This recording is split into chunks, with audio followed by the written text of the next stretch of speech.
what do you do? Anybody know? What?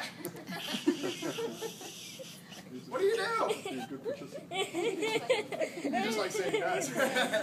What you want to do first thing, before you do anything, is start kicking, start stomping on feet, whatever you can do. Just get him startled so he loosens these hands up a little bit. That's what your goal is. I don't care if you kick him here. It hurts. You guys all know that. So I'm being choked. I kick, I'll elbow, whatever I can do. From there, what you're going to do, go ahead and choke. You're going to bring whichever your favorite arm is. Mine's my right. I would bet most people in here it's their right arm, right? Mine's here. Right? Yeah. Mine is left. So you bring this right arm up, and you take your right leg, you step back, and you swing around. And now I can just take him wherever I want. Anybody else want a free hit? So they're going to do that a couple times and show you just what I showed you, a little bit faster hopefully than I did it.